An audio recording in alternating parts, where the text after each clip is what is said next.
අනිච්චානුපස්සනාවෙන් නිච්ච සංඥාවෙන් මිදෙනවා.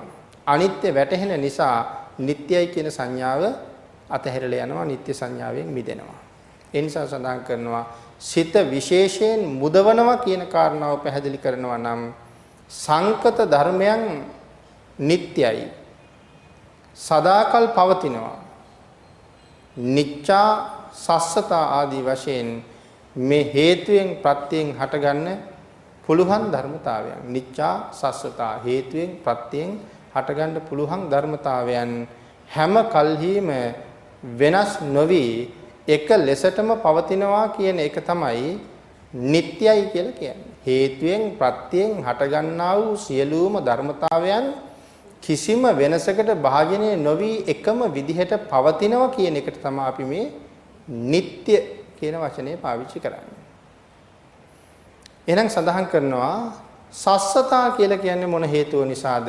සාස්වත හේවත් සදාකාලිකව පවතිනවා කියන එක. සස්සතා කියලා කියන්නේ නිච්චා සස්සතා. සාස්වතයි. සදාකාලිකව පවතිනවා කියන එක. එහෙම පැවතිච්ච සංඥාවට දෙන නම තමයි මිත්‍යා සංඥා කියලා කියන්නේ. එහෙම පවතින සංඥාවට මේ සාස්වතයි, නිට්ටයයි, සදාකාලිකයි කියන සංඥාවට දෙන සංකල්පනාවට කියනවා, එහෙම නැත්නම් සංඥාවට කියනවා මිත්‍යා සංඥා කියලා. දැන් එතකොට ඒකට මිත්‍යා සංඥා කියලා කියන්නේ කවදාවත් මේ එකක්වත් ස්ථිරව සදාකාලිකව පවතින්නේ නැහැ. කවුරු හරි කියනවා නම් පවතිනවා කියලා ඒක මිත්‍යා සංඥාවක් කියලා හඳුන්වනවා. ඊළඟට සඳහන් කරනවා පින්නතෙනි නিত্য සංඥාව මුල් කරගෙන මිත්‍යා දෘෂ්ටි සහගත නැත්නම් මිත්‍යා දෘෂ්ටි ගහණය මෙතන විස්තර කරනවා. මේ නিত্য සංඥාව මුල් කරගෙන මිත්‍යා දෘෂ්ටි ගහණයක් ඇති වෙනවා කියලා. නිට්ටයයි කියන හැඟීමත් වටේට මිත්‍යා දෘෂ්ටි ගොඩාක් පට බැඳෙනවා. ඒකට කියනවා මිත්‍යා දෘෂ්ටි ගහණය කියලා. එතකොට මේ ගහණය කියන වචනේ අපි පැහැදිලි කරගන්න උත්සාහ කළොත් අපි සමහර වෙලාවට කියනවා වන ගහණය කියලා. එතකොට මොකද්ද මේ වන ගහණය කියලා කියන්නේ? මහ කැලෑවක්. ඒ කැලෑවේ එක එක මට්ටමේ ගස් තියෙනවා. උස ගසුත් තියෙනවා. ඊළඟට පල්ලෙහා ගසුත් තියෙනවා. ඊළඟට පහළ ගසුත් තියෙනවා. ඊළඟට පැලක් තියෙනවා. ඊළඟට ඒක හැම තැනම වැල් ගිහිල්ලා. මේ කටු පඳුරුයි, කටු අකුල්, නොයෙක් වැල් ಜಾති ගිහිල්ලා මේක ඇතුලෙන් රිංගන්න බෑ. රිංගන තැන පැටලෙනවා. එහෙනම් මේක ඇතුලෙන් රිංගන්න නම් හොඳ පිහියක්, හොඳ මන්නයක් අරගෙනම තමයි ගමනට බහින්න ඕනේ. පැටලෙනවා කප කපා ඉස්සරහට යන්න ඕනේ. එහෙනම් මේ මිත්‍යා ගහණය කියලා කියන්නේ ඒ වාගේ මේකේ පැටලෙන්න ගත්තට පස්සේ ලේසියෙන් නිදහස් වෙන්න බෑ. නිදහස් කරගන්නත් බෑ. මොකද නිදහස් කරලා එළියට අදින්න බෑ. අදින්න පැටලෙනවා එයා. ඒ නිසා අපි කවදාවත් කරුණු පැහැදිලි කරලා දෙන්න හැදුවට එයා ඒක තේරුම් ගන්නෙ නෑ. පැහැදිලි කරගන්නේ නෑ. එහෙනම් මිත්‍යා දෘෂ්ටි ගහණය කියලා සඳහන් කරනවා මේ සාස්වතයි, නිට්ටයයි කියන බැඳීම වටේට ගොඩනැගිච්ච මිත්‍යා දෘෂ්ටිත් එක හරියට ඒගොල්ලෝ පැහැදිලා ඉන්නේ. ඉතින් අපි ඒකෙන් මිදෙනවා නම් අපිම අවබෝධ කරලා නෑ වැරදුනා. ඒ නිසා මේ කරුණු වැරදි කියලා හොඳට කල්යාණ මිත්‍රයෙක් ආශ්‍රය කරගෙන ධර්ම සාකච්ඡා කර වැරදිච්ච තැන් හොයා ඒකෙන් ගැලවෙමින් නිදහස් වෙමින් යනවා කියලා කියන්නේ ඒක Tamanටම නිදහසේ කරගන්න වෙන වැඩක්. කල්යාණ මිත්‍රයෙක් එක්ක එහෙනම් ඒකයි කිය හොඳ මන්නයක්, හොඳ පිහියක් ඕනේ. ඒක කප කපා ඇදලා දාමින් මිත්‍යා දෘෂ්ටියෙන් මිදෙන්න ඕනේ. ඒකට හරිය ඒක ලේසි වැඩක් වෙන්නේ නැහැ. ඒ වගේ සඳහන් කරනවා පින්නතුනි සාමාන්‍යයෙන් තියෙන වැරදි දෘෂ්ටිය වගේ නෙමෙයි මේ දෘෂ්ටි ගහණය කියන එක. සාමාන්‍යයෙන් කෙනෙකුට තියෙන වැරදි දෘෂ්ටියක් නෙමෙයි දෘෂ්ටි ගහණයක් කියලා කියන්නේ. ඊටාම ඉහළින්ම පැටලිච්ච කෙනෙක්. දෘෂ්ටි ගහණයක් කියලා කියන්නේ ඒකයි. ඒ නිසා සඳහන් කරනවා හැම පැත්තටම මුල් ඇදලා තියෙන්නේ මේක. හැම පැත්තටම මුල් ඇදලා ගිහිල්ලා ලේසියෙන් ගලවන්න බෑ. මුල් ඇදලා ගල් මුල් පස් පොළව ඔක්කොම අල්ලගෙන ඉන්නේ. ඒ නිසා ගලවන්න හරි අමාරුයි. මෙන්න මේ නিত্য සංඥාව කියන්නේ එහෙම දෘෂ්ටි ජාලයක් හැටියට හඳුන්වනවා කියලා සඳහන් කරනවා. යම් කෙනෙක් මේ ලෝකේ නිට්ටයයි, සාස්වතයි කියලා කියනවා නම් ඒකත් මේ වාගේ දෘෂ්ටි ජාලාවක් තමයි තියෙන්නේ කියලා සඳහන් කරනවා.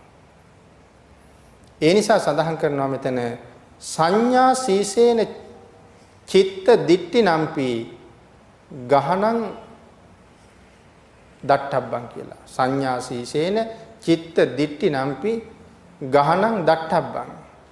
සංඥාව කියන මාත්‍රයෙන් සඳහන් කරනවා මිනිසුන්ගේ සිතෙහි ඇතිවෙන දැඩි මිත්‍යා දෘෂ්ටි ගහණය. සංඥාව කියන මාත්‍රයෙන් මිනිසුන්ගේ සිතේ ඇතිවෙන මිත්‍යා දෘෂ්ටි ගහණය හොඳට අවබෝධ කරගන්න අවශ්‍යයි. මෙන්න මේ අනිත්‍ය සංඥාව ඇති වුනහම ඒ දෘෂ්ටි ගහණයෙන් මිදෙනවා කියලා ප්‍රකාශ කරනවා.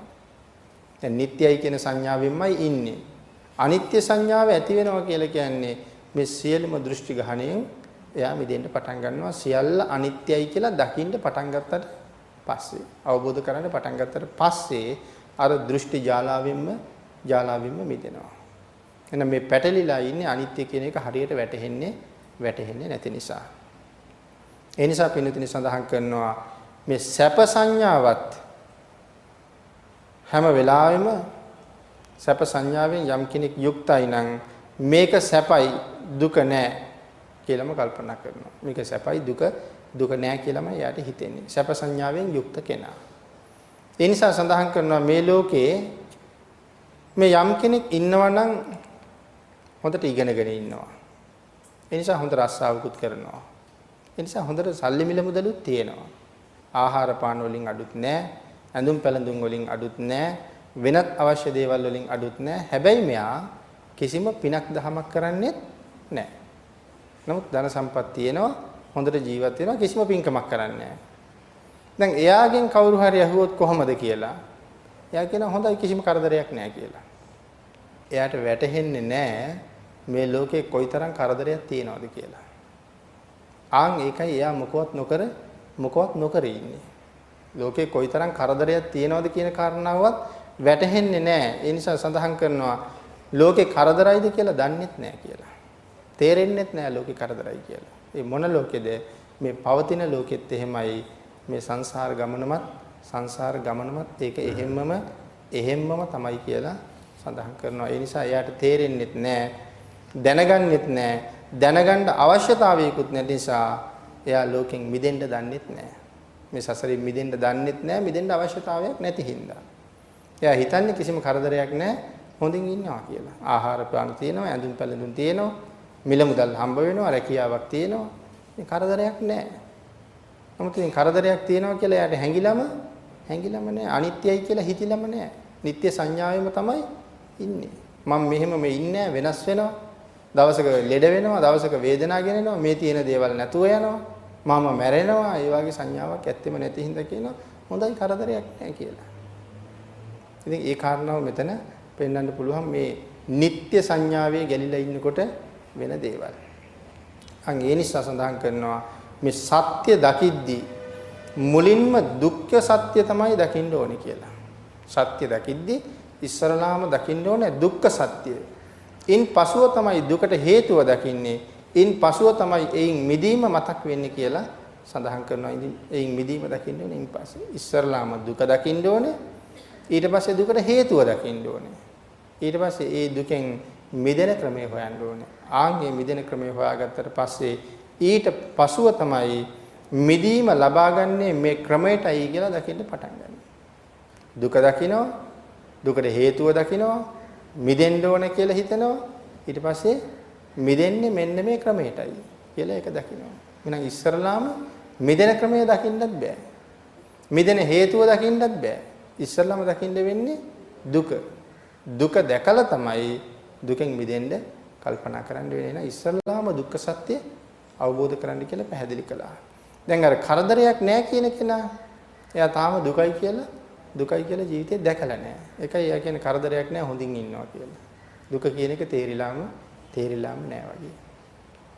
ඊළඟට සඳහන් කරනවා අපි සඳහන් කළේ උදාහරණයක් ඉන් පසුව සඳහන් කරනවා මේ දුක දකින්න නැත්තම් ඒකේ බැහැගෙන ඕන තරම් ඉන්න පුළුවන් කියලා. දුක දකින්න නැත්තම් ඒකේ බැහැගෙන ඉන්න පුළුවන් කමක් නැහැ. ඕන තරම් බැහැගෙන ඉන්න ඉඩ තියෙනවා. කොච්චර බැස්සත් මේක පිරෙන්නේ නැහැ. ඇයි පිරෙන්නේ නැත්තේ? සංසාරේ ඕන තරම් ඉඩ තියෙනවා. මේ බහින්නේ සංසාරෙටනේ. ඉතින් ඒක පුරවන්න මේ ලෝකේ කාටවත් බෑ. ඕන තරම් ඉඩ තියෙනවා. ඒ නිසා ඕන තරමක් බැහැගෙන ඉන්න පුළුවන්. ඒ නිසා සඳහන් කරනවා ඒ දුක දකින්න නැත්තම් සසර ඉඩ තියෙනවා එයාට ඕන තරම් යන්න. හැබැයි දුක දකින්න කෙනාට තමයි මෙච්චර දුර යන්න බෑ ඉක්මනට මිදෙන්න ඕනේ සංසාරයෙන් බැහැ ගන්න ඕනේ එළියට කියලා හිතෙන්නේ දුක දැක්ක කෙනාට. ඒ නිසා සඳහන් කරනවා නිබ්බිදානුපස්සනාව කියන්නේ කලකිරෙන ආකාරයෙන් පවතින අනුපස්සනාවයි කියලා. කලකිරෙන ආකාරයෙන් පවතින අනුපස්සනාවට කියනවා නිබ්බිදානුපස්සනාව කියලා. ඊළඟට සඳහන් කරනවා නන්දිතෝ යනුවෙන් හඳුන්වන්නේ ප්‍රීතිය සහිත තණ්හාව කියලා සඳහන් කරනවා. නන්දිතෝ ප්‍රීතිය සහිත තණ්හාව කියලා කියනවා නන්දිතෝ කියන එකට. විරාගානුපස්සනාව කියලා කියන්නේ නොයැලෙන ආකාරයෙන් පවතින අනුපස්සනාව. විරාගානුපස්සනාව නොයැලෙන ආකාරයෙන් පවතින අනුපස්සනාවයි විරාගානුපස්සනාව කියලා කියන්නේ. ඊළඟට සඳහන් කරනවා මේ ආකාරයෙන් අපි මේ සඳහන් කරපු එක එක වචන නිබ්බිදානුපස්සනාව, විරාගානුපස්සනාව, නන්දිතෝ කියන ආකාර මේ වචන මේ විදිහට විස්තර කරන්න පුළුවන්. ඊළඟට සඳහන් කරනවා නිරෝධානුපස්සනාව කියලා කියන්නේ සංස්කාරයන්ගෙන් මිදෙන අනුපස්සනාවයි. නිබ්බිදානුපස්සනාව කියලා කියන්නේ කලකිරෙන ආකාරයෙන් පවතින අනුපස්සනාව. විරාගානුපස්සනාව කියලා කියන්නේ නොයැලෙන ආකාරයෙන් පවතින අනුපස්සනාව. විරාගානුපස්සනාව කියලා කියන්නේ සංස්කාරයන්ගෙන් මිදෙන අනුපස්සනාවයි කියලා සඳහන් කරනවා. යම්සේ සංස්කාරයන් නිරුද්ධ වුණහම නැවත පුනර්භව වශයෙන් උපදින්නේ නැහැ කියලා දැනගන්න කියලා කියනවා. යම්සේ සංස්කාරයන් නිරුද්ධ වුණහම නැවත පුනර්භව වශයෙන් උපදින්නේ නැහැ කියලා දැනගන්නේ නැහැ කියලා සඳහන් කරනවා. උපදින්නේ නැහැ කියලා දැනගන්නේ නැහැ. සඳහන් කරනවා නැවත භවයක් ඇති වෙන ආකාරයවත් මේ නැති වුණදී ඇති වෙන්නේ නැති ආකාරයට මුලින් උපුටා දානවා කියන්නේ සඳහන් කරනවා මුල් බහැලා නැත්තම් මේ විදිහට සඳහන් කරනවා කොහොමද නැවත හටගන්නේ නැත්තේ පැලවෙන්නේ නැත්තේ අපි කියමු මේ උපුටා දානවා කියන වචනය මෙතන විස්තර කරන්න හදන්නේ උපුටනවා මුලින්ම උපුටනවා අපි කියමු අපි කුඹුරක වල් පැල ගලවනවා වල් පැල ගලවන කෙනා මඩත් එක්කම ගලවලා මඩ ටික හොදලා වල් පැලේ නියරුවට දානවා උපුටා දානවා කියලා ඒකට කියන්නේ. එතකොට ඒ පැලේට ආය හටගන්න බෑ. යම් කෙනෙක් ගලවනකොට වල් පැලේ මැද්දෙන් කැඩුනොත් ඒක එතනින් ආය පැලවෙනවා. මේ බුදුරජාණන් වහන්සේ මේක පැහැදිලි කරන්න ගත්ත උදාහරණ ගොඩක් තියෙනවා. ඒකයි මෙතන සඳහන් කරන්නේ නැවත භවයක් ඇති වෙන ආකාරයටවත් මේ නැති වුණ දේ ඇති වෙන්නේ නැති ආකාරයට මුලින් උපුටා දානවා කියලා කියන්නේ නැති වුණ දේ ඇති වෙන්නේ නැති ආකාරයට මුලින් උපුටා දානවා. මොකද අපි නැති කරගත්ත දේ ආපහු ඇති වෙන්න පුළුවන්. යම් කෙනෙක් භාවනා කරලා යම් ඵලයකට ආවනම් ඒ කියන්නේ මාර්ගඵලයක් නෙමෙයි යම් උසස් ඵලයකට එයා එනවා මේ භාවනාව තුලින්. නමුත් කාලයක් භාවනා නොකර හිටියොත් ආයෙත් එයා අර පරණ තැනට වැටෙනවා. අපි මේ කාරණාව කලින් සාකච්ඡා කළා. දිගට භාවනාව වඩ아가න යන කෙනෙක් තව පිරිසක් එක්ක දිගට සාකච්ඡා කර ඉන්න උනොත් කල්පනා කරන්න ඕනේ මේ පිරිසත් එක්ක කතාවට ගියොත් මගේ මේ රැකගත්ත தત્ත්වය විනාශ වෙයිද කියලා හිතලා එතෙන්ට යන්න කියලා අපි මුලින් කතා කරුවා. ඒ කාරණාව වගේ තමයි මේ පැහැදිලි කරන්නේ. නැති වුණ දේ ඇති වෙන්නේ නැති ආකාරයට නැති වුණ දේ ආපහු ඇති වෙන්නේ නැති ආකාරයට මා නැති කරගත්ත මගේ කෙලෙස් ආපහු ඇති වෙන්නේ නැති ආකාරයට උපුටලා දානවා. ආයෙකට මතුවෙන්න දෙන්නෙම නෑ උපුටලා දානවා. එහෙම නැත්නම් මෙහෙම කරනවා. දැන් අපි විරති ගැන කතා කරුවා. සිල් ගන්නකොට සම්පත්ත විරති, සමාදාන විරති, සේතුඝාත විරතිය. සමාදාන විරතිය අපි සමාදන් වුණාට දිවි හිමියෙන් බොරු කියන්නේ නැහැ කියලා සමාදන් වුණාට බොරු කියවෙන්න පුළුවන්. මොකද තවම ක්ලේශය නැති කරලා නැහැ. ඒ හින්දා බොරු කියවෙන්න පුළුවන්. සතෙක් මරන්නේ නැහැ කියලා තිබුණට සමහර වෙලාවට නොමරම බැරි වුණොත් මරන්න පුළුවන්. ඒ හින්දා සමාදාන විරතිය කැඩෙන්න පුළුවන්. හැබැයි සේතුඝාත විරතිය කියන එක ඒක කැඩෙන්නේ නැහැ. බොරුවක් කියවෙන්න තියෙන ක්ලේශයම උපුටලාම අයින් කරලා තියෙන්නේ. ඒ නිසා මොන හේතුවෙන්වත් බොරු කියවෙන්න බෑ. බොරු කියවෙන්නේ නැහැ. යම් කෙනෙක් අපි දන්නවා යම් කෙනෙක් සෝවාන් තත්වයටපත් වෙලා ඉන්නේ කියලා. තව කෙනෙක් ඇවිල්ලා අපිට කියනවා අර මනුස්සයා බොරු කියවනේ. ඒ මනුස්සයා මට මෙහෙම කිව්වා මට බොරුවක් කිව්වා. නමුත් මේ මනුස්සයා දන්නේ නැහැ ඒ මනුස්සයා සෝවාන් වෙලා කියලා. මම දන්නවා ඔබ කොහොම කිව්වත් ඔහු බොරු නොකියන බව මම හොඳටම දන්නවා. මොකද ඔහු බොරු කියවෙන හැඟීම උපුටලාම අයින් කරලායි තියෙන්නේ. ඒ වගේ දෙයක් තමයි මෙතන සඳහන් කරන්නේ. නැති වුණ දේ ඇති වෙන්නේ නැති ආකාරයෙන්ම උපුටලාම දානවා. ඒකටයි සඳහන් කළේ මේ වල්පල ආදිය කඩලා දැම්මොත් ආපහු එනවා. නමුත් මුලින්ම උපුටලා දැම්මොත් ආයේ ඒ පැලේ එන්නේ නැහැ. උපුටලා දැම්මොත් ඒක ආයේ එන්නේ නැහැ. ඊළඟට භාග්‍යතුන් වහන්සේ ඒකට සඳහන් කරනවා මේ සමුච්ඡේද ප්‍රහාණය. සමුච්ඡේද ප්‍රහාණය කියලා කියන්නේ මොකක්ද? එතකොට කියන කාරණාව පැහැදිලි කරලා තියෙනවා. සමුච්ඡේද ප්‍රහාණය. භාග්‍යතුන් වහන්සේ මේ කෙලෙස් නැති කිරීම නොඑක් උදාහරණයන්ගෙන් පැහැදිලි කරනවා කියලා සඳහන් කරනවා. සමුච්ඡේද ප්‍රහාණය කියලා කිව්වේ ඒකට. අපි මුලින්ම සඳහන් කළා අර ක්ලේශ ධර්මයන් සමුච්ඡේද වශයෙන් ප්‍රහාණය කරලා නැති නිසා නැත්නම් සකදාගාමින් වහන්සේ කාමරාග පටිග සමුච්ඡේද වශයෙන්ම ප්‍රහාණය කරලා නැති හින්දා ආපහු ද්වේෂසිතක් එන්න පුළුවන්. සමුච්ඡේද වශයෙන් ප්‍රහීණය කරලා කියන්නේ අය උපදින්නම බෑ. ඒ නිසායි මෙතනත් භාග්‍යතුන් වහන්සේ පැහැදිලි කරනවා මේ සමුච්ඡේද වශයෙන් ප්‍රහීණය කරලා නැති නිසා පැහැදිලි කරනවා තල් ගහක් වගේ තල් ගහක් උඩින් කපලා දැම්මොත් තල් ගහ මැදින් කපලා දැම්මොත් අය කවදාවත් ඒක ලියලන්නේ නැති නිසා තමයි සමුච්ඡේද ප්‍රහාණය බුදුරජාණන් වහන්සේ කෙලෙස් නැති කිරීම නොඑක් උදාහරණයන්ගෙන් පැහැදිලි කරනවා කිව්වේ ඒකයි. තල් ගහක් මැදින් කැපුවා වගේ අය කවදාවත් ලියලන්නේ නැහැ. ඊළඟට සඳහන් කරනවා උඩින් කපලා මැදින් කපලා දානවා කියන කාරණාව. ඊළඟට මුලින් කපනවා. ගහක් මුලින්ම කපලා දානවා. තල් ගහක් පොල් ගහක් වගේ දෙයක් මුලින්ම කපලා දැම්මත් අය එන්නේ නැහැ. සමහර ඒවා තියෙනවා මුලින් කැපුවාම ආය ලියලනවා. සමහර ගස් අපි දන්නවා මුලින්ම කපලා අපි කඳ ගන්නවා. හැබැයි මාස දෙක තුනක් යනකොට ආපහු ලියලා. එහෙම ගහක නම් මුලින් උදුරලාම දානවා.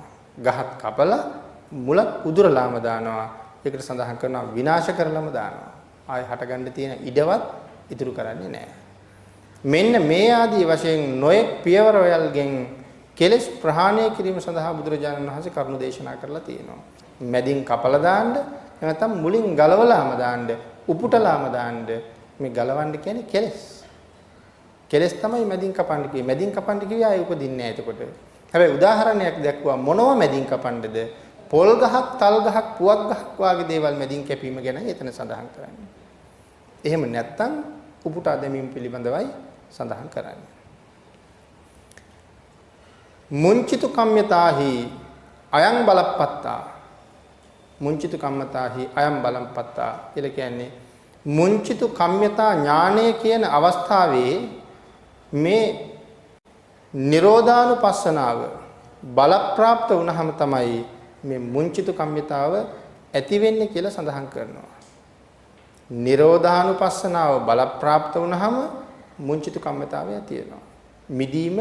මිදීම ඇති වෙන්නේ නිරෝධය බලවත් වුණාම තමයි මිදීම උපදින්නේ. ඒ නිසා සඳහන් කරනවා මුංචිතු කම්මිතා ඥානයේදී නිරෝධානුපස්සනාව බලවත් වෙලා තියෙන බවයි මේකෙන් කියවෙන්නේ. මුංචිතු කම්මිතා ඥානයේදී නිරෝධානුපස්සනාව බලවත් වෙලා තියෙනවා. හාත්පසින්ම අතහරින ආකාරය තමයි පටිනිස්සග්ගානුපස්සනාව කියලා කියන්නේ. සම්පූර්ණයෙන්ම හාත්පසින්ම සියල්ලම අතහැරලා දාන එකට කියනවා පටිනිස්සග්ගානුපස්සනාව කියලා. මෙන්න මේ විදිහට නොයෙක් ආකාරයෙන් මේ ධර්මතා බුදුරජාණන් වහන්සේ වෙනස් විදිහට විස්තර කරලා තියෙනවා. එක එක ක්‍රමයෙන් මේ ධර්මතා පැහැදිලි කරනවා විස්තර කරනවා. ඊළඟට පින්නතුනි මෙතන සඳහන් කරනවා මේ චතුස්කයේ අන්තිම හරිය. මේ චතුස්ක හතරේ අන්තිම හරිය සාකච්ඡා කරනකොට මෙන්න මෙහෙම සඳහන් කරනවා අන්තිම චතුස්කයේ තමයි මේක පැහැදිලි කරන්නේ. මොකද්ද? අනිච්ඡානුපස්සී, විරාගානුපස්සී, නිරෝධානුපස්සී, පටිනිස්සග්ගානුපස්සී කියලා හතරක් සඳහන් කරනවා. එතනදී අනිච්ඡානුපස්සී කියලා කියන්නේ මොකක්ද කියලා දැන ගැනීම මේ අනිත්‍ය දැනගත යුතුයි. අනිච්ඡානුපස්සී කියලා කියන්නේ ඒකයි අනිත්‍ය දැනගත යුතුයි. අනිත්‍යතාවය දැනගත යුතුයි. අනිච්ඡානුපස්සනාව දැනගත යුතුයි. අනිච්ඡානුපස්සනාවෙන් ඉන්න පුද්ගලයාව දැනගත යුතුයි. කරුණු තුනකින් සඳහන් කරනවා මොකද්ද? අනිච්ච දැනගත යුතුයි. අනිච්ඡානුපස්සනාව දැනගත යුතුයි. අනිච්ඡානුපස්සනාවෙන් ඉන්න පුද්ගලයා දැනගත යුතුයි. සඳහන් කරනවා ආකාර කීපයකට ඒක විස්තර කරන්නේ අනිච්ඡං වේදිතබ්බං, අනිච්චතා වේදිතබ්බං, අනිච්ඡානුපස්සනා වේදිතබ්බා, අනිච්ඡානුපස්සී වේදිතබ්බෝ කියලා. ඒ නිසා අනිත්‍ය දැනගත යුතුයි, අනිච්චතාවය දැනගත යුතුයි, අනිච්ඡානුපස්සනාව දැනගත යුතුයි, අනිච්ඡානුපස්සී පුද්ගලයාව දැනගත යුතුයි. එහෙනම් මොකද්ද මේ සඳහන් කරන්නේ? අනිත්‍ය කියලා කියන්නේ පංචස්කන්ධයට. මෙතන අනිච්ච කියලා කියන්නේ මේ පංචස්කන්ධයට තවත් නම. අනිච්ච පංචස්කන්ධයට තමයි අනිච්ච කියලා කියන්නේ. තත්ත අනිච්ඡන්ති පංචස්කන්ධහ. කස්මා ප්‍රශ්නයක් අහනවා. තත්ත අනිච්ඡන්ති පංචස්කන්ධ. අනිත්‍ය කියලා කියන්නේ පංචස්කන්ධයට. ප්‍රශ්නයක් අහන විතර කස්මා කුමක් නිසාද? මොන හේතුව නිසාද පංචස්කන්ධයට අනිත්‍ය කියලා කියන්නේ? ඒක පැහැදිලි කරනවා උපාද වය අඤ්ඤතත්ත්ව භාවා. ඉපදීමක්, පැවතීමක්, නැතිවීමක් තියෙන නිසා. ඉපදීමක්, පැවතීමක්, නැතිවීමක් තියෙන නිසා පංචස්කන්ධයට අනිත්‍ය කියලා කියනවා. පංචස්කන්ධය අනිත්‍යයි ඊළඟට සඳහන් කරනවා ඇයි කියලා. මේ උත්පාද තිති භංග කියන අවස්ථාවේ වෙනස් වෙවි තියෙන නිසා. උත්පාද තිති භංග කියන අවස්ථාවේ වෙනස් වෙවි තියෙන නිසා පංචස්කන්ධය අනිත්‍යයි. අනිච්චතා කියලා කියන්නේ ඒ පංචස්කන්ධයේම ඉපදීම, නැතිවීම, වෙනස් වීම කියන කාරණාව. ඒ පංචස්කන්ධයේම ඉපදීම, පැවතීම, නැතිවීම මේ වෙනස් වෙවි පවතින ස්වභාවයට කියනවා අනිච්චතා කියලා සඳහන් කරනවා. ඊළඟට සඳහන් කරනවා හුත්වා භවෝවා, මේ තිබිලා නැති වෙනවා. එහෙම නැත්නම් ඉපදුන ධර්මයන් මේ ආකාරයෙන් ඉපදිලා තිබිලා නැති වෙනවා. ඉපදුන ධර්මතාවයන් මේ ආකාරයෙන් ඉපදිලා ෂණ භංගයේදී බිඳෙනවා. ෂණ භංගයේදී බිඳෙනවායි කියවේ උත්පාද තිති භංග කියන අවස්ථා තුනක් තියෙන බවත් මේ සිතේ ආයුෂ ගැන මෙතන විස්තර කරනවා. සිතේ ආයුෂ ගැනයි මේ විස්තර කරන්නේ. එතකොට සිතේ ආයුෂ කොච්චරද? පුංචි චිත්තක්ෂණ, කුඩා චිත්තක්ෂණ 3යි සිතක ආයුෂ. උත්පාද තිති භංග. එච්චරයි සිතක ආයුෂ. උපදිනවා, පවතිනවා, නැති වෙනවා. ඒ නිසා මේකට කියනවා කුඩා චිත්තක්ෂණ 3ක් සිතේ ආයුෂ කියලා. පින්නතනේ සිත සම්පූර්ණයෙන්ම සිතක ආයු කාලය තමයි මේ කුඩා චිත්තක්ෂණ 3.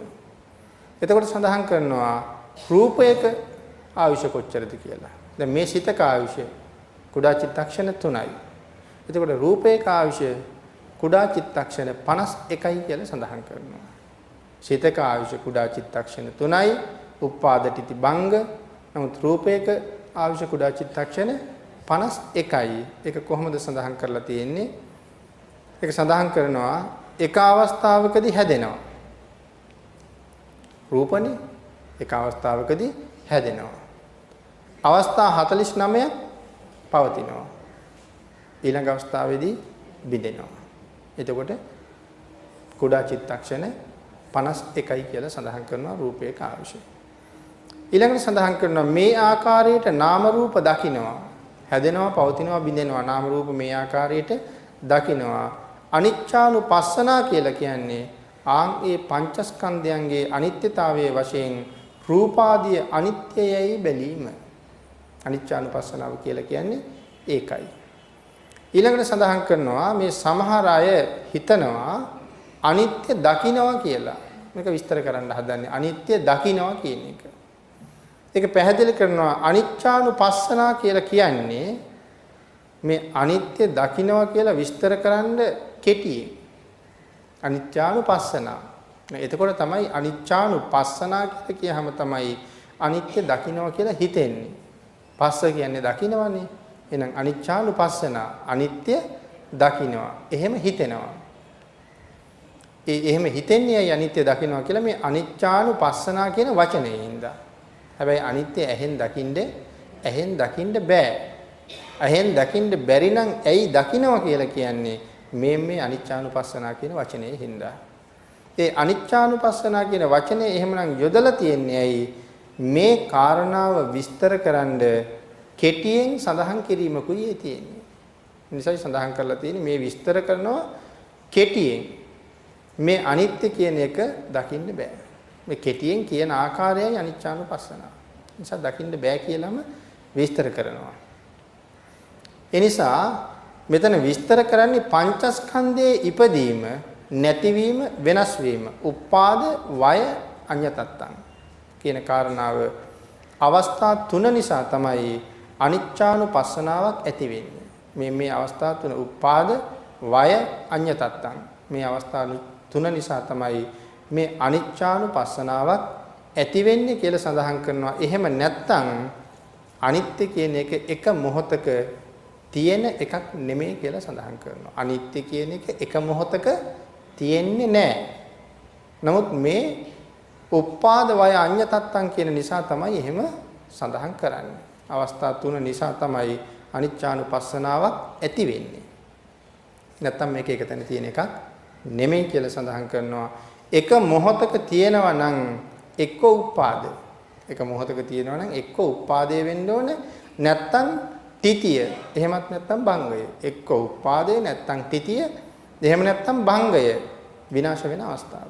භංගය කියලා කිවි විනාශ වෙන අවස්ථාව. ඒ නිසා මේ අනිත්‍ය කියලා අවස්ථාවක් නැහැ කියලා සඳහන් කරාම ඇයි අනිත්‍ය කියලා අවස්ථාවක් නැත්තේ කියලා කෙනෙකුට හිතෙන්න පුළුවන්. ඒ නිසා සඳහන් කරනවා එක දිගටම එකම ආකාරයෙන් පවතින්නේ නැති නිසා අනිත්‍යයි කියලා අවබෝධයක් එන්නේ.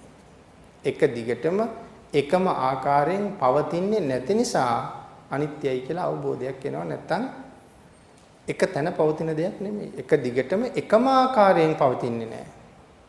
ඒ කාරණාව විස්තර කරනවා මෙන්න මේ විදිහට. ටිකක් සියුම් කාරණාවක් ඒ විස්තර කිරීම. නමුත් සාමාන්‍ය ලෝකේ උදාහරණයකින් ඒක පැහැදිලි කරුවොත් මෙහෙම යම් කෙනෙක් මේ රතයක් ගමන් කරනවා ඇහෙන් දකින්න බෑ කියලා සඳහන් කරනවා.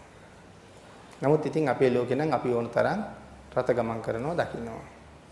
නමුත් මෙතන සඳහන් කරනවා රතයක ගමන් කිරීම ඇහෙන් දකින්න බෑ. ඇයි ඒ බැරි කියන කාරණාව විසඳගත්තොත් සඳහන් කරනවා මේ රතයක් ගමන් කරනවා. නමුත් අපි ඇහෙන් දකින්නවා කියලා රැවටෙනවා කියලා සඳහන් කරනවා. රතය යනවා කියලා අපි රැවටිලා තියෙන්නේ. රතය ගමන් කරනවා කියන කාරණාව ඇහෙන් පේනවා කියලා රැවටිලා ඉන්නේ. එතකොට මේක සියුම් වුණාට හරීම වටින උදාහරණයක්. මොකද අපි නිතරම කරන දෙයක්, නිතරම දකින්න දෙයක්. අපිත් යන්නේ ඒ වාගේ රතයක. එහෙනම් මේ කාරණාව තේරුම් ගන්න එක හරි වටිනවා. ඇහෙන් දකින්න බෑ රතයක් යනවා කියන එක. ඇයි එහෙම කියන්නේ? ඒ නිසා සඳහන් කරනවා එක මොහොතක රතය දකිද්දී ඒ රූප දකින්නවා. දැන් මේ රතය කියන රූපය අපිට පේනවා. එක මොහොතක අපි ඒක දකින්නවා. ඊළඟ සඳහන් කරනවා අපි එතන තියෙන තවත් මොහොතක් බලද්දී රතය එතනම තියෙනවා නම් ඊළඟ මොහොතෙත් බලද්දී රතය එතනම තියෙනවා නම් රතය නවත්තලා තියෙනවා කියලා අපි කියනවා. එකපාරක් බලනකොටත් තියෙනවා, ආයෙ ටිකකින් බලනකොටත් තියෙනවා, ආයෙ ටිකකින් බලනවා, ආයෙත් තියෙනවා. දැන් ඒතකොට කියනවා රතය නවත්තලයි තියෙන්නේ, රතය යන්නේ නැහැ. ඊළඟට සඳහන් කරනවා තවත් වතාවක බලද්දී රතය එතනම තියෙනවා. ආයෙත් බලනකොට රතය එතනම තියෙනවා. නමුත් තවත් මොහොතක බලද්දී රතය හෙලවිලා තියෙනවා. හෙලවිලා තියෙනවා කියලා කියන්නේ රතේ චුට්ටක් ඉස්සරහට ගිහිල්ලා තියෙනවා. ඒකයි රතේ හෙලවිලා තියෙනවා කියලා කියන්නේ. තවත් මොහොතක බලද්දී තවත් ටිකක් හෙලවිලා තියෙනවා නම් ඒ කියන්නේ ඉස්සලා තිබ්බ තැනට වඩා දැන් තියෙන වෙන තැනක. ඒ කියන්නේ තව ටිකක් හෙලවිලා. ඒක දිශාවකට නම් හෙලවෙන්නේ කියලා එක දිශාවකට නම් ඒක හෙලවෙන්නේ. ඒ කියන්නේ ඉස්සරහට යනවා කියලා කියන්නේ ඒ දිශාවටම රතේ හෙලවිලා තියෙන ඉස්සරහට යනවා. එක දිශාවකට නම් රතේ හෙලවෙන්නේ. ඒ දැකීම් ගණනාව එකතු කරලා මේ රතේ මේ දිශාවට ගමන් කරනවා කියලා කියනවා. එක දිශාවකට රතේ හෙලවෙනවා. ඒ දැකීම් ගණනාවක් එතන තියෙන්නේ. අපිට නම් පේන්නේ එක රතයක් යනවා වගේ. නමුත් ඒකයි කිව්වේ අනිත්‍ය එහෙම බලන්න බෑ කියලා. දැකීම් ගණනාවක් තියෙන නිසා මේ රතය මේ පැත්තට ඉදිරි පැත්තට හෝ පසු පැත්තට හෝ හෙලවෙනවා කියලා කියන්නේ ගමන් කරනවා කියලා කියන එකයි. දිශාවකට ගමන් කරනවා. එහෙම හෙලවෙනකොට අපි කියනවා ඉස්සරහට ගමන් කරනවා. සඳහන් කරනවා මේ ව්‍යවහාරයේ තියෙනවා රතය යනවා දැක්කා කියලා. අංගේ ව්‍යවහාරය අපි කියනවා රතය යනවා දැක්කා. අහවලාගේ වාහනේ යනවා දැක්කා කියලා කියනවා. රතය යනවා දැක්කා. එහෙමනම් ඒක කොයි ආකාරයෙන්ද සඳහන් කරනවා ඒ උනාට මේ රූප එකක්වත් ගමන් කරන්නේ නැහැ කියලා. මේ රූප එකක්වත් ගමන් කරන්නේ නැහැ. ඒ නිසා යන රූපයක් ඇහෙන් දකින්න බෑ. යන රූපයක් ඇහෙන් කොහොමවත් දකින්න බෑ. හරි සියුම් නැවත නැවත හිතන්න වෙනවා. යන රූපයක් ඇහෙන් දකින්න බෑ. ඇයි ඒ සඳහන් කරනවා එතනම උපදින රූප කලාප එතනම බිඳෙනවා. එතනම උපදිනවා එතනම බිඳෙනවා. ඒ පරම්පරාවේ ඊළඟ රූප තමයි ඊට එහායින් ඇති වෙලා තියෙන්නේ. තේරුණාද කාරණාව? මේ දකින්න එතනම උපදින රූප එතනම බිඳෙනවා. ඒ රූප පරම්පරාවේ ආයකක් උපදිනවානේ. උපාද තිතිබංග. ඊළඟට උපදින රූපය තමයි ඊළඟට තියෙන්නේ. ඒක එතනම බිඳෙනවා. ඊළඟ රූපය ඊළඟට තියෙන්නේ. ඒක එතනම බිඳෙනවා. ඊළඟ රූපය එතන තියෙනවා. ඒක එතනම බිඳෙනවා. ඒ නිසා පින්වතුනි මෙතන මේ තියෙන රූප කොහාටවත්ම යන්නේ නැහැ. මේ තියෙන රූප කොහාටවත් යන්නේ නැහැ. ඉපදී බිඳෙනවා. ඉපදී බිඳෙනවා. ඒ නිසා මේ ඉදිරියට ගමන් කරන්නේ නැහැ කියලා සඳහන් කරනවා. රතේ ඉදිරියට ගමන් කරන්නේ නැහැ. ඒක කොහොමවත්ම ඇති වෙන්නේ නැහැ කියලා සඳහන් කරනවා. කොහොමවත්ම ඇති වෙනවා කියන්නේ කොහොමවත්ම ඇති වෙන්නේ නැහැ කියලා කියන්නේ ගමන් කිරීම කියන එක රතේ ඉදිරියට ගමන් කිරීම කියන එක දකින්න බෑ. ඇති වෙනව නැති වෙනවා කියන එක ඊටාම වේගෙන් සිද්ධ වෙනවා. එහෙනම් මේක සඳහන් කරනවා පින්නොතෙනි අපි එදා සාකච්ඡා කළා මේක මේ බිලියන 2කටත් වඩා වේගවත් කියලා. එක තත්පරයකට නැත්නම් එක ෂණයකට කොයිතරම් වේගෙන් උපදිනවද නැති වෙනවද බිලියන් 2ක් වාරවලට වඩා වේගයෙන් මේක ඇති වෙලා නැති වෙලා යනවා. තත්පරයකට බිලියන් 2ක් උපදින හැටි අපි අර යන්ත්‍රයක් ආශ්‍රය කරගෙන කතා කළා. මොකද මේ විදුලිය ස්පන්දනය වෙන හැටි මේ පාරේ තියෙන කම්බියේ තත්පරයකට 50 වාරයක් ස්පන්දනය වෙනවා. නමුත් පරිගණක යන්ත්‍රයක් ඇතුළට යෙදුවට පස්සේ ඒ විශාල පරිගණක යන්ත්‍රයක මේක තත්පරයකට බිලියන 2කට වඩා වැඩි වාර ගණනක් ස්පන්දනය වෙනවා. එතකොට තත්පරයකට බිලියන 2කට වඩා වැඩි වාර ගණනක් ස්පන්දනය වෙනවා කියලා කියන්නේ තත්පරයකට ඊට වඩා වැඩි වේගයකින් මේ රූප කලාප ඉපදිනවා බිඳෙනවා. ඒකින්ද තමයි යම් බිත්තියක් ගාවට ගිහිල්ලා ඇඟිල්ලෙන් තට්ටුවක් කෙරුවොත් ඒක එහෙම තදයි කොච්චරවත් තදයි. ඒකේ අර මේ බින්දෙන අතරකට අපේ ඇඟිල්ල යනවා කියලා යන්නේ නැහැ. එහෙම යන්න වෙලාවක් නැහැ. තරම්ම වේගවත්. ඒ නිසා අපිට පේන්නේ හැම වෙලාවෙම ස්ථිරයි සදාකාලිකව පවතිනවා වගේ තමයි අපිට දැනෙන්නේ.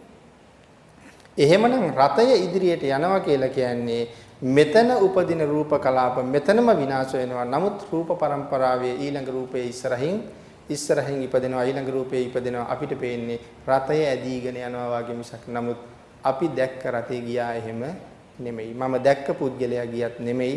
මම දැක්ක රතේ ගියත් නෙමෙයි. මම දැක්ක සුරතලා සතා ගියත් නෙමෙයි. වෙන කෙනෙක් යන්නේ.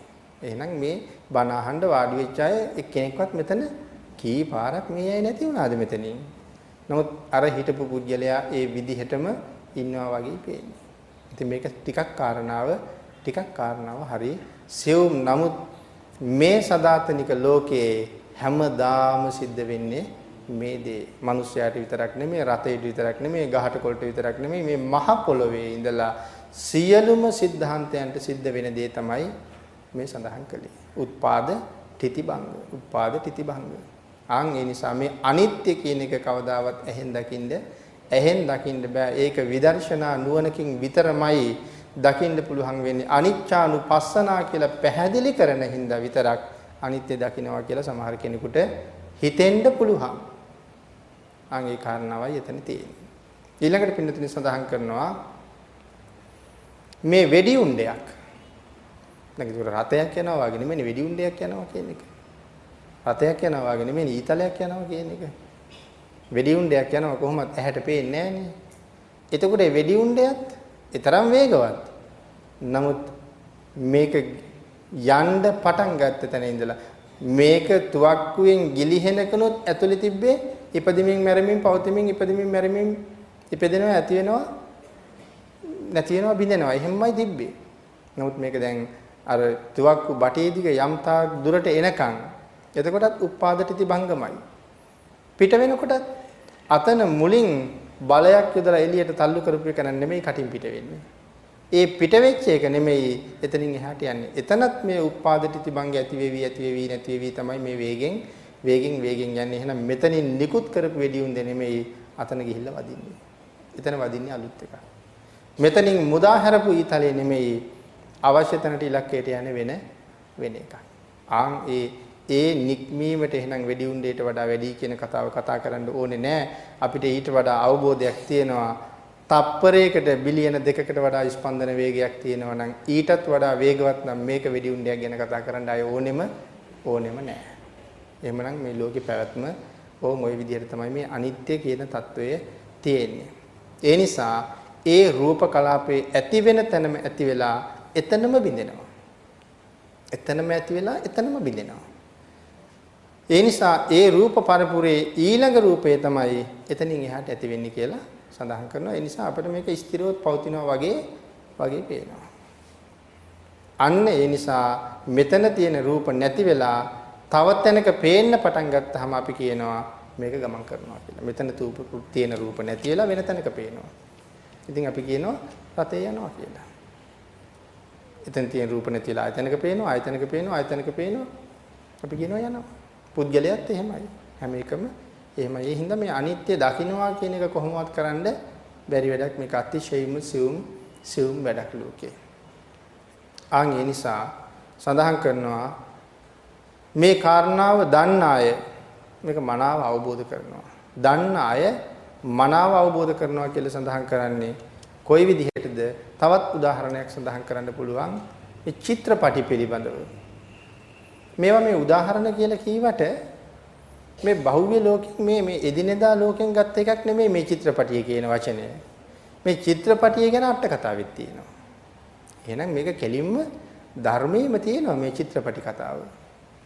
අට කතාවේ චිත්‍රපටි ගැන විස්තර කරනවා.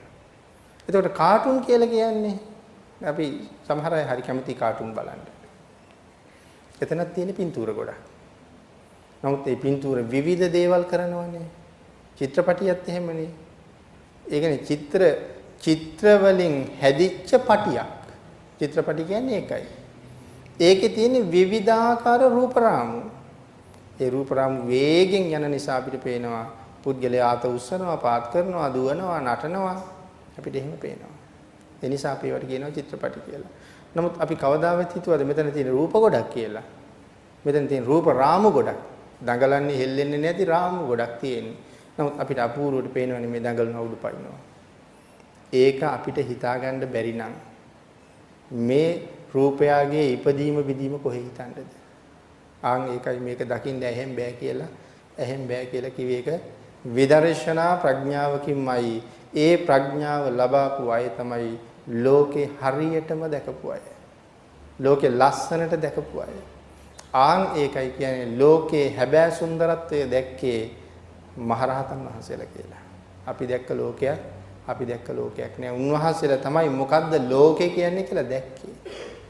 බුදු පියාණන් වහන්සේ නිසා උන්වහන්සේලාත් ලෝකේ දැක්ක. අපි තවම ලෝකේ දකින්න හිතාගෙන ඉන්නවා. අපි තාම මේ මායාවේ පැටලිලා ඉන්නේ. අපිත් හරියට අර මේ ගහණයට අහු වුණා වගේ. මේක ස්ථිරයි කියලා මේකේ පැටලිලා ඉන්නේ. නමුත් මේක කොහොමද සිද්ධ වෙන්නේ කියන එක දකින්න තව වෑයම් කරනවා. ඉතින් හරි බාධායි ඒක දකින්න. අපිටත් මන්න පිහි අරගෙන බහැලා මේ දෘෂ්ටි කපාගෙන ඒක දකින්න සිද්ධ වෙනවා. හිතේ උපදින කෙලෙස් දෘෂ්ටීන් ටික කපාගෙනම මේකට යන්න සිද්ධ වෙනවා. ඒක දැකලා වෑයම් කරලා දැකපු පුද්ගලයා මේ ලෝකේ ඇලෙන්නෙම නැහැ. ඒක දකින්න යන්න ළඟට යනකොට ඒක ටික ටික දැනෙයි. එතකොට තමයි අර ඇලෙන එක වේගෙන් අපෙන් අයින් වෙන්න පටන් ගන්නවා. ක්‍රමානුකූලව ඊට පස්සේ එහාටම ඇදෙන්න පටන් ගන්නවා. ක්‍රමානුකූලව ටික අවබෝධ වෙන්න පටන් ගන්න නිසා. එහෙනම් මේකට උදාහරණයක් හැටියට මේ පින්තූර කාටුන් කියන කාරණාවලුත් කල්පනා කරන්න පුළුවන්. මේවා අට කතාවේ සඳහන් කරලා තියෙනවා චිත්‍රපටි ගැන. ඊළඟට සඳහන් කරන අපි නැති මේ රූප වේගයෙන් පැත්තකට හෙලවීමක් වෙන නිසා තමයි අපිට දඟලනවා වාගේ පේන්නේ. ඉස්සරහට හෙලවෙනකොට අපිට පේුණා රතේ යනවා වාගේ.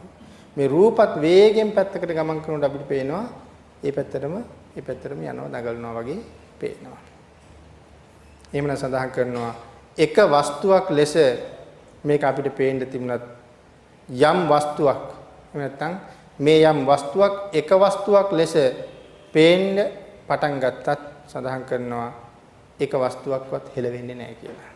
හැම වස්තුවක්ම එතනම තියෙනවා. එතනම ඇතිවිවි බිඳෙනවා. ඉතින් මුලින් කිව්වා වගේම තමයි ඊළඟ પરම්පරාවේ රූප කලාප ඉස්සරහා උපදින නිසා අපිට පේනවා. ඒ නිසා සඳහන් කරන එකක්වත් හෙලවෙන්නේ නැහැ. පේන්නේ වේගයෙන් ඇති වෙලා නැති වෙලා යන බව විතරයි. වේගයෙන් ඇති වෙලා නැති වෙලා යන එක විතරක් පේනවා. ඒ පේනවා කියන්නේ ස්ථිරව පවතිනවා වගේ පේනවා. ඊළඟට සඳහන් කරනවා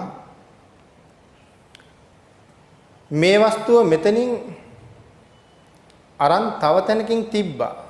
අපි එහෙම සඳහන් කළොත් මේ වස්තුව මෙතනින් අරන් තව තැනකින් තිබ්බම කලින් තැන තිබුණ වස්තුව අනිත් තැනකට ගියේ නෑ කියලා සඳහන් කරනවා. අපි මෙතනින් අරගෙන මේ වීදුරුව හරි මේ ඔරලෝසුව හරි අරගෙන තවත් තැනකින් තියහම මෙතන තිබ්බ ඔරලෝසුව නෙමෙයි අතනින් තිබ්බේ. වේගෙන් ඇති වෙලා නැති වෙන නිසා ඒක පේන්නේ නෑ. ඔසවගෙන යද්දී ඉස්සරලාම තැන්වල තිබිච්ච රූප නැත්තම් ඔසවපු රූපේ නෙමෙයි ටික එසෙවෙන්නේ. ඉතින් ඔරලෝසුව එසෙවෙන්නේ තිබ්බ ඔරලෝසුව නෙමෙයි. ඔරලෝසුව අල්ලගෙන ඉන්න මගේ අතින් ඔරලෝසුව අල්ලගෙන ඉන්නෙත් කලින් අල්ලපු අත නෙමෙයි. ඉස්සෙනකොට ඔරලෝසුව විතරක් නෙමෙයි වෙනස් වෙන්නේ අතත් වෙනස් වෙනවා. ඔරලෝසුවත් එක්ක අතෙන්ට යන්නේ අලුත් අතක්. ඔරලෝසුව අල්ලපු අත එහෙ යන්නේ නැහැ කවදාවත්. එහෙනම් මේක ඒ තරම් වේගවත් කියන කාරණාව අවබෝධ කරගන්නයි මේ තරම් උදාහරණ සඳහන් කරලා තියෙන්නේ. ඊළඟට පින්නතින් තවත් සඳහන් කරොත් මේ තනින් ආලෝක කිරණ එකතු වෙලා ගලද්දී එක දිගටම ආලෝකයක් ගලනවා වගේ පේනවා. ආලෝක කිරණ එකතු වෙන්නේ තනින්. ඒක නම් බොහෝ දෙනා හොඳට දන්න කාරණාවක්. මේ විදුලි බබුල එක දිගටම දැල්විලා තියෙනවා නෙමෙයි. ඒක නිමිනිමි දැල් වෙන්නේ. නමුත් අපිට ඒ බව පේන්නේ නැහැ. එහෙනම් කොහොමද සඳහන් කරනවා මේ ආලෝක කිරණ එකතු වෙලා ගලද්දී එක දිගටම ආලෝකයක් ගලනවා වගේ තමයි අපිට පේන්නේ. නමුත් එතන එක දිගටම ආලෝකයක් නැහැ. ආලෝක කිරණ වෙනම තමයි තියෙන්නේ. ඉතින් මොන තරම් ළඟින් කොයි තරම් වේගෙන් ගලනවද අපිට එකටම වැටිච්ච එළියක් තමයි තියෙන්නේ. නමුත් වෙනම එකතු වෙච්ච ගලාගෙන යන සමුදායක් මෙතන තියෙන්නේ. හරියට අර පටියක් යනවා වගේ. අපි යම් වේගෙන් ගමන් කරන පටියක කළු පාට පටියක අපි කහ පාට ඉරි අඳිනවා ළඟින්. නමුත් පටිය දැන් වේගෙන් කැරකෙනකොට අපිට අර මැද්දේ තියෙන කළු පාට තැන් පේන්නේ අපිට එක දිගටම පේන්නේ කහ පාටමයි. ගිනි පෙනෙල්ල අරගෙන කරකවනකොට අපිට ගිනි වලල්ලක් පේනවා. හැබැයි තියෙන්නේ එක පෙනෙල්ලයි. වේගෙන් කැරකෙන නිසා අපිට මේ රවුමක් ගිනි වලල්ලක් වගේ පේනවා. එහෙනම් මේ ආලෝකය ගලන්නේ ඒ විදිහටමයි. ආලෝක කිරණ එකතු වෙලා ගමන් කරන නිසාමයි ඒක එහෙම පේන්නේ. ඒ නිසා පින්නතුනි සඳහන් කරනවා පහනත් එහෙමමයි කියලා. අතීතයේ ඒ ප්‍රඥාව පහළ කරගන්න පාවිච්චි කළා පහන. මේ අද අපි කතා කරන මේ විදුලි බුබුල විතරක් නෙමෙයි පහනත් එහෙමමයි. එහෙනම් පහනක් දැල් වෙන්නේ කොහොම වෙන්නේ ඇද්ද? උදාහරණයේදී පැහැදිලි කරනවා පහනක් කොහොමද දැල් වෙන්නේ කියලා. එහෙනම් මෙතන සඳහන් කරනවා මේ එකවර ගිනි සිලුවක් වගේ අපිට දැන් පහන ඇවිලෙනවා දැල්ලක් පේනවා. නමුත් එකම දැල්ලක් දොයි තියෙන්නේ. එකම දැල්ලක් නෙමෙයි. දැන් නම් අපි දන්නවා ඒක එකම දැල්ලක් නෙමෙයි කියලා. මේක දැල් වෙනව නෙමෙයි කියලා සඳහන් කරනවා. මොහොතින් මොහොත වාෂ්ප වෙන තෙල් අංශුවෙන් අංශුව දැවෙනවා. මොහොතින් මොහොත වාෂ්ප වෙන තෙල් අංශුවෙන් අංශුව දැවිලා කුඩා ආලෝක නිකුත් වෙලා මේ තෙල් අංශුවක් පිච්චෙනකොට ඉතා සිවුම් ආලෝකයක් නිකුත් වෙනවා. ඉතාම චූටි. ඒ චූටි ආලෝක නිකුත් වෙලා මේ දැල්ල හැදිලා තියෙනවා. මේ දැල්ල හැදිලා තින්නේ එහෙම. මොහොතින් මොහොත නිකුත් වෙන මේ වාෂ්ප වෙන තෙල් බිඳු දැල් වෙමින් චූටි ආලෝක ධාරා එකතු වෙමින් තමයි පහනේ දැල්ල හැදිලා තියෙන්නේ. අපිට දැන් එක දිගටම දැල් වෙනවා වගේ පේන්නේ. නමුත් එක දිගට දැල්වීමක් එතන නෑ. එහෙනම් පහන දිහා බලාගෙන කොච්චර දේවල් හිතන්න තියනවද? අය නිසා සඳහන් කරනවා ආන් ඒ දැල්ලත් එක්ක එක ප්‍රදේශවල එක පාටයි. මේ දැවෙන ඒවා එක ප්‍රදේශවල දැවෙන ඒවා එක පාටයි. එහෙනම් පහන දිහා බලාගෙන ඉන්නකොට පහන් තිරේ ගාවින්ම ගින්දර මතුවෙනකොට වෙන පාටක්. මැද්දේ තව පාටක්. අන්තිමට දැල්ල කෙරවලේ තවත් පාටක්. එහෙනම් සමහර වෙලාවට අපි දකිනවා කහ පාටයි, නිල් පාටයි, තද රතු පාටයි, ලා රතු පාටයි වගේ මේ පහන් දැල්ලෙත් විවිධ ආකාරයෙන් ඒ ආලෝකය අපිට පේනවා. එහෙනම් ඒ දැල් වෙන තැන්වල හැටියට ඒ විවිධ ආලෝක එතන දැවෙනවා, පිච්චෙනවා, ඒ මතුවෙනවා. ඒ ආකාරය තමයි අපි දකින්නේ. ඒ නිසායි සඳහන් කරන්නේ එක ප්‍රදේශවල එක පාටයි කියලා. දැල් වෙන හැටියට. හැම මොහොතකම එවලේ වාෂ්ප වෙන අංශුව එතනම දැවෙනවා. එවලේ වාෂ්ප වෙන අංශුව එතනම දැවෙනවා. ආයේ කොහාටවත් ඒකට යන්න වෙන්නේ නැහැ. ආන් ඒ නිසා මේ දැල්ල එක දිගටම නැහැ වෙනස් වෙවි පවතින එකක් කියලා පැහැදිලි කරනවා. මේ කරුණු ඔක්කොම උදාහරණ මේ අනිත්‍ය කියන தත්ත්වය අවබෝධ කරගන්නයි. ඇහෙන් දකින්න බැරි අනිත්‍ය අවබෝධ කරගන්නයි මේ උදාහරණ ඔක්කොම සඳහන් කරලා තියෙන්නේ. ඊළඟට පින්නතුනි ගඟත් එහෙමයි. ගඟ ගලනවා. හැම වෙලාවෙම අපි දකින්නේ වතුර ගලනවා. හැබැයි ඉතින් අපි දකින වතුරක් ගලනවා නෙමෙයි මේ ගලන ගඟේ එක දිගටම ජල කඳක් ගලනවා පේන්නේ. නමුත් ඒවත් අර වගේම තමයි උපදිනවා පවතිනව නැති වෙනවා. උපදිනවා පවතිනව නැති වෙනවා. එහෙනම් මගේ පාදයේ ගාවින් ගලාගෙන යන වතුර නෙමෙයි ඊළඟ තැන ගලන්නේ. මම ඉන්න තැනින් මගේ ඇඟේ වැදීගෙන යන වතුර නෙමෙයි අනික් කෙනාගේ ඇඟේ වැදීගෙන එන. අපිට නම් පේන්නේ එක වතුර ධාරාවක් යනවා වගේනේ. මගේ ඇඟේ වැදීගෙන යන වතුරමයි අනික් කෙනාගේ ඇඟෙත් වදින්නේ. අපි ගඟට බැහැලා හිටියොත් නෑ මගේ වැදිච්ච වතුර කීයටවත් අනික් කෙනාගේ වදින්නේ නෑ. ඒකේ තරම්ම ලෝකේ හැම පැත්තෙම අරගෙන බැලුවහම ඒකයි මේ උදාහරණ රාශියක් මේ විදිහට සඳහන් කරලා තියෙන්නේ.